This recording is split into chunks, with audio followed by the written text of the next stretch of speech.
Welcome to the Unitarian Universalist Church here in Eugene, Oregon. Everyone here in the sanctuary and all of you in our Zoom congregation. Hello, Anne. My name is Janet Schleigeter. I'm an elder, somewhat petite, with salt and pepper hair, and I'm wearing kind of a beige shirt with blue flowers on it. I and other members of the Indigenous Connection Circle, or ICC, are the coordinators of today's service. Ministerial intern Ember is the Zoom chaplain, and Nancy Buffin is worship associate. We are fortunate to have UUCE's sabbatical administrative minister, Rev. Janet Onnie, joining us today live via Zoom from North Carolina. Thanksgiving, for most of us, is a time for harvest, with a feast on the table and loved ones to share it. Among indigenous cultures, gratitude for the abundance of the earth in its vast beauty and ever-renewed life is to be celebrated all year in music, story, ritual, and prayer. Our guest musician today is Dietz Peters, who is from Kalapuya, Rogue River, and the Umpqua people. He is an elder of the Confederate Tribes of the Grand Ronde. And thank you, Dietz, for being here. We acknowledge that we are on the traditional land of the Kalapuya Elahi people and are grateful for their long stewardship of the Willamette Valley. And now I invite Remy and Bethany to light our chalice, the symbol of our Unitarian Universalist faith. The warmth and light of our chalice flame draws us into community as all of our ancestors circled round a fire to share feelings, food, and stories.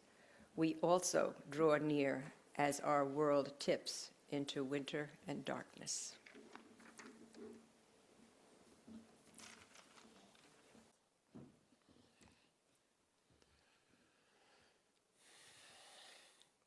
My name is Medley. I use he, they pronouns. I'm a heavyset person with dark brown skin, white beard, and smooth scalp. I am Dove Eldridge. I have blue eyes and curly blonde hair, and I'm wearing a beautiful hummingbird beaded necklace set created by a local indigenous artist.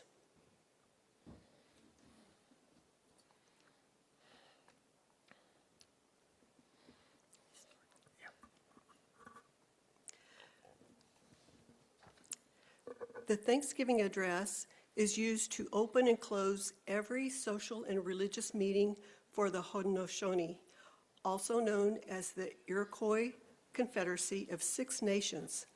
Today, we bring our minds together as one as we greet and thank all wonders of nature. Today, we have gathered and we see that the cycle of life continues. We have been given the duty to live in balance and harmony with each other and all living things. So now, we bring our minds together as one as we give greetings and thanks to each other as people.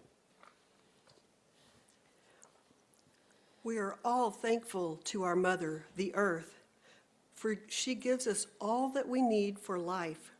She supports our feet as we walk about upon her. It gives us joy that she continues to care for us as she has from the beginning of time. To our mother, we send greeting and thanks. We give thanks to all the waters of the world for quenching our thirst and providing us with strength. Water is life. We know its power in many forms: waterfall and rain, mist and streams, rivers and oceans. With one mind, we send our greetings and thanks to the Spirit of water. We turn our minds to all the fish life in the water. They were instructed to cleanse and purify the water. We honor their lives. We are grateful that we can still find pure water. So we turn now to the fish and send our greetings and thanks. Now we turn towards the vast fields of plant life. As far as the eye can see, the plants grow, working many wonders. They sustain many life forms. With our minds gathered together, we give thanks and look forward to seeing plant life for many generations to come. With one mind, we turn to honor and thank all the food plants we harvest from the garden. Since the beginning of time, the grains, vegetables, beans, and berries have helped the people survive. Many other living things draw strength from them too. We gather all the plant foods together as one and send them a greeting of thanks. Now we turn to all the medicine herbs of the world. From the beginning, they were instructed to take away sickness. They are always waiting and ready to heal us. We are happy there are still among us those special few who remember how to use these plants for healing. With one mind, we send greetings and thanks to the medicines and to the keepers of the medicines.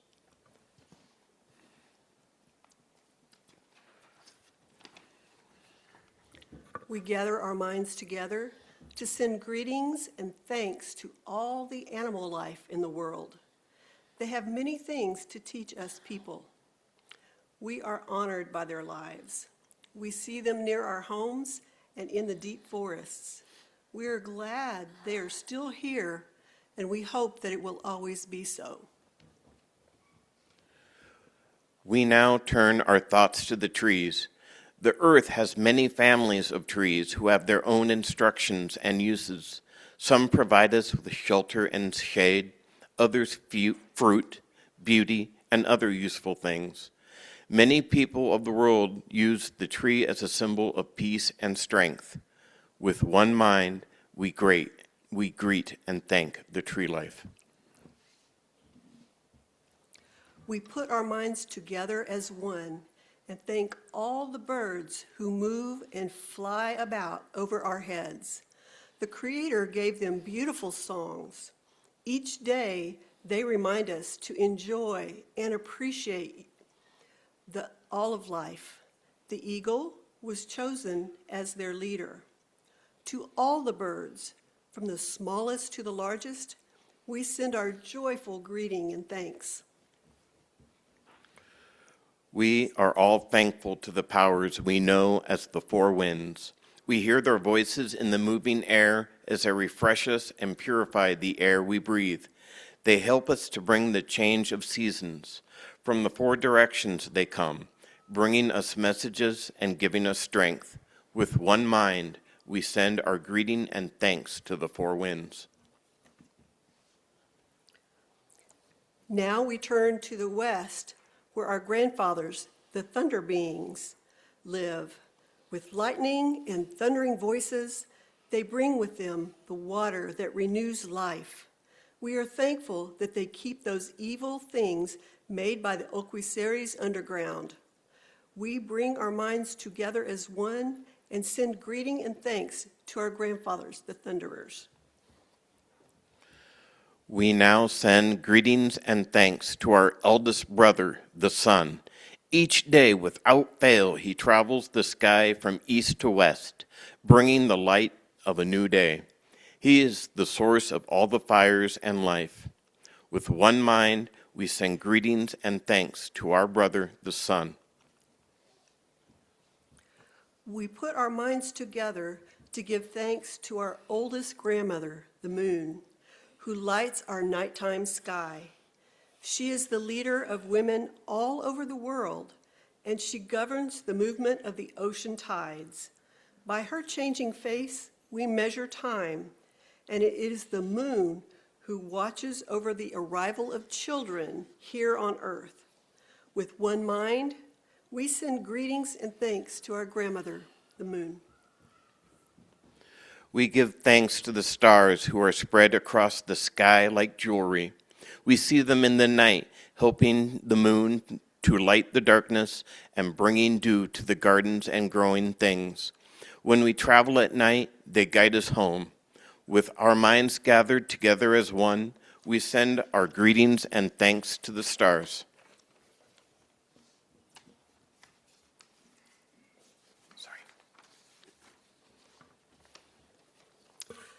We gather our minds to greet and thank the enlightened teachers who have come to help throughout the ages. When we forget how to live in harmony, they remind us of the way we were instructed to live as people. With one mind, we send greetings and thanks to these caring teachers. Now we turn our thoughts to the Great Spirit and send greetings and thanks for all the gifts of creation. Every day we need to live a good life. Everything we need to live a good life is here on this Mother Earth. For all the love that is still around us, we gather our minds together as one and send our choicest words of greetings and thanks to the Creator. We have now arrived at the place where we end our words. Of all the things we have named, it was not our intention to leave anything out. If something was forgotten, we leave it to each individual to send such greetings and thanks in their own way. Now our minds are one. Say it with us. Now our minds are one. Thank you.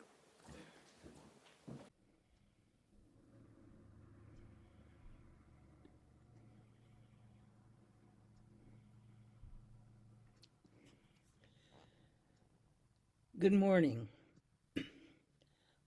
I am an elder white woman with short gray hair and am wearing a dark blue shirt and a white ministerial stole. Through the miracle of Zoom and Cat, I'm with you this morning from Asheville, North Carolina.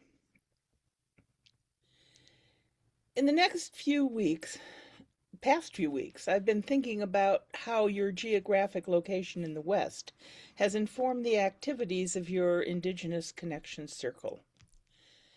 This was prompted by watching the Ken Burns 6-part documentary on the American Revolution. It referenced the role of the indigenous peoples east of the Mississippi in supporting both the Loyalists and the Patriots in various battles. But other than a brief mention of the Trail of Tears in high school, I don't remember hearing much about the Native involvement in the 8-year struggle for freedom from England. Or maybe I've forgotten. In either case, my faulty memory led me to wonder what went on west of the Mississippi after independence. Luckily, Ken Burns did a series on the West, which again showed the role of the First Peoples in the gold rush and the efforts to hold on to their land and resources as the white settlers moved west. It's a depressing story, and for me, it begs the question, what are the circumstances under which people define when they have enough? The question of enough is central to 3 things: the community and that community's relationship between the inhabitants, the relationship between the inhabitants and their personal values, and the world outside the community's walls. There will be no answers today because enough is very personal. And it depends on whether you're approaching the question from a context or an attitude of scarcity or abundance. This question is further complicated by the fact that the context is embedded in culture, the individual's place in that culture, and the culture's worldview. But I'm getting ahead of myself. First, let's consider what we mean by how much. Now, much means the intensity or the degree of something, and it usually implies a large or impressive amount, larger than not so much. The phrase how much begs comparison with something. He doesn't have much free time. because the demands of his work. Or, she does much of her writing at home. Or, the house isn't much to look at, but it's very comfortable. Much is big. Not so much is little. And big is in the American DNA. It's a big continent, and the first peoples, if they thought in these terms at all, may have remarked on its vastness, just as did the pilgrims and the settlers that followed. The phrase how much also implies how much of what? It could be anything. Tangible, natural resources such as land, water, clean air, productive soil, raw minerals, or the less tangible resources of creative, generous, compassionate people, or even the concepts of love, justice, security, time. The second word is enough. Now, this is more loaded, especially when placed alongside much. Enough means a needed or tolerated degree or amount. If something is enough, it's adequate for the need, such as enough food for the party. Enough defines and limits much, and this limitation is what intrigues me. I have a hard time with limits, and I expect many of us do. You behavioral people among us could probably make a good case that it stems from a fear of death, and I wouldn't disagree. But I think it's more pronounced in the American culture. We have had so much for so long that the idea that there might be an end in sight leaves us uncomfortable. The fact that the limitations are imposed by others, some form of government is usually the culprit, that makes us irritable. The balancing voices we're used to listening to in our families or our educational institutions, our religious communities, those voices are either silent or they're silly. Hence, we are left with a void that is too easily filled by the fear of an unknown but certainly diminished future. And fearful people behave in ways that are usually not in their best interests. We have had a recent rash of political advisors and media moguls who have exploited the fact of fear to the detriment of us all. They've skillfully played upon our fears and having enough. And we have responded by grabbing and holding on to whatever we have, our somethings. There are two types of somethings we think we don't have enough of. Celebration of our national holidays encourages us to accumulate stuff, gifts, food, clothes, decorations. National political coverage leads us to believe we don't have enough equity in the relationships between our institutions and ourselves. I want to talk about each of these somethings. We have just celebrated Thanksgiving, followed by Black Friday, which is the official start of the season of stuff. Stuff is money, food, all sorts of consumables that we, and I include myself in this, enjoy flinging about during this season of excess. Frankly, I'm okay with this. More than okay, actually. This year, I'm especially grateful that this holiday called Thanksgiving has expanded to include Friendsgiving. I grew up with Norman Rockwell's Thanksgiving, 3 generations under the same roof, stuffing themselves on turkey and all the trimmings while squabbling about the same things we always squabbled about. I wish I had then realized how insular and privileged we were. There was always more than enough, which was a matter of pride by my farming grandparents and my Depression-era parents. Now, my daughter takes on the role of bringing together assorted friends and neighbors to celebrate abundance. In listening to her friends, I hear an awareness of where the food comes from and how it's processed, delivered, and prepared. Our children are asking, how much is enough? When they procure and prepare fresh, organically grown kale and onions and mushrooms and squashes and berries and fruits and artisan breads and free-range turkey and free-range coffee, free trade coffee. They make enough, but there aren't many leftovers, which is a good thing because all of this is insanely expensive. And I wonder if this is a response to watching their elders acquire more and more stuff. The other something I think we don't have enough of is the promise of a government of the people, by the people, and for the people. The talking heads have us believing that our country is hopelessly divided between us right-headed people and those wrong-headed people. I agree, not in the hopeless part, but in the divided part. But I have come to believe that there is actually great reason for hope.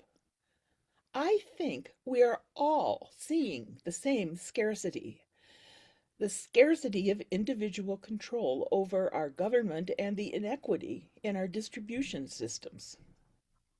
All of us, in different ways, have said, enough. Enough greed, enough fraud, enough violence, enough secrecy, enough manipulation, enough arrogance, enough gaslighting. How we restore right relations, how we determine how much is enough, and what divides us. Can you imagine how the dialogue might change if we came at this from a position or a real conviction that there's enough to go around? What if we followed the counsel of theologian Stephen Stills when he sang, "If you can't be with the one you love, honey, love the one you're with." If you can't be with the one you love the one you're with. What if we loved what we had? This amazing country filled with diverse people who bring compelling stories, interesting customs, and fresh energy and insights to our tables. What if we believed that we had enough resources for everyone to have a sustainable quality of life? Now, without romanticizing or wildly generalizing the thinking of the indigenous peoples of this continent, I wonder if we might learn something about gratitude and balance from them. Yes, the first peoples were, at base, people. They got born, they loved, they nurtured children, they created communities, they fought with each other, and they buried their dead. But from what little I learned about their worldview, the first people viewed enough as living in balance with nature and community. This perspective emphasizes respecting resources, taking only what is needed, sharing generously, and maintaining a spiritual connection to the land and other people. True abundance was seen as having enough for a good life, with the key elements including health, strong relationships, cultural well-being, and gratitude for life's gifts, not material possessions. Key aspects of this perspective align closely with our Unitarian Universalist values. For instance, we share the core principle of generosity and interconnection and interdependence. Wealth is measured by social and spiritual capital rather than material possessions. There is a focus on long-term sustainability rather than short-term profit. These perspectives were embedded in the 2010 Ware Lecture at our General Assembly in Minneapolis, and maybe some of you were there. Lecturer Winona LaDuke member of the Ojibwe Nation, is known for her work on tribal land claims and preservation as well as sustainable development. Her opening words at the Ware Lecture ask us to consider the process of decolonizing ourselves, asserting that this American industrial civilization, quote, is a jackhammer. It is deafening, unquote. She said the question is how much and how brave we are in our ability to deconstruct some of the paradigms which we have perhaps embraced. I read and reread her lecture to see what, if anything, had changed in the ensuing 15 years. So what follows are LeDuc's observations about the state of the country, beginning with the assertion that it is okay to have an entire worldview that has nothing to do with empire. Nothing to do with empire. She noted that Americans live in a linear society. She said, in this worldview, what there is an understanding that instead of looking long-term, a lot of times this country accelerates its speed even. There is no intergenerational thinking really like for the 7th generation from now. They're looking at the quarterly profit marks. According to LeDuc, the indigenous alternative is a cyclical worldview where, quote, we recognize things like we are all related, where we recognize that the Creator's law is the highest law, higher than the laws made by nation-states or municipalities, that we recognize that durable societies and sustainable societies are based on cyclical thinking. End of quote. Much of the lecture was a description of LeDuc's work reclaiming and protecting tribal lands from powerful corporations' overreach and developing indigenous communities and services. 15 years ago, LeDuc noted that this is a new millennium and we cannot tell people of color or native people what to do. She said we need to be good neighbors. That's based on respect and trust. We have technology. We have money that is squandered, technology that is not appropriately applied. What we have lacked is the courage, the political will to do the right thing. My recommendation is you do not hold your breath for someone to save you, because they will not. You must do these things, and then take it to regional, statewide, national, and international efforts. But the next change, the next revolution, will be from the local. Please remember that. The next revolution will be from the local. You might ask at what point Winona LaDuke decided how much was enough. What compels her to do the work that she does? I want to close by quoting the story of her conversation with a Native woman. This is the story. I said, "Why was it that you left that man who hit you?" And she said, "Because I was putting up my Indian coat hangers." That's some nails in the wall. And she said, "And when I put up those coat hangers, I put them up really high so that when he slammed my head against the wall, I didn't hit them."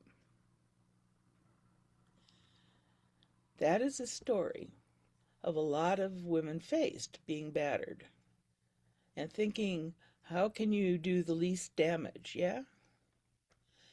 That is like my community. Sometimes you're sitting there and you're waiting, and you are a landed people.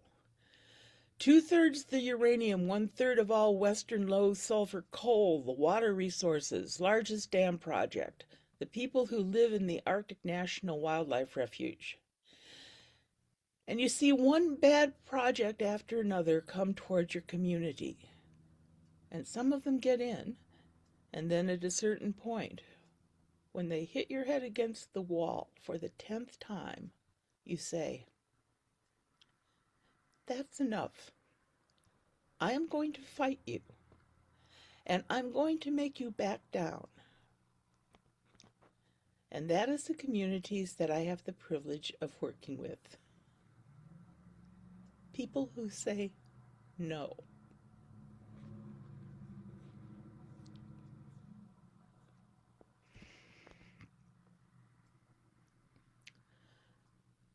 People who say no.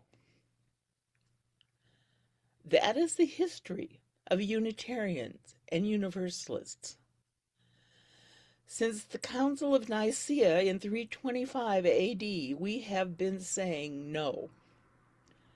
We have said no to enslaving those with different skin colors, to ignoring the contributions of women, to exploiting people who work at minimum wage and below for their survival.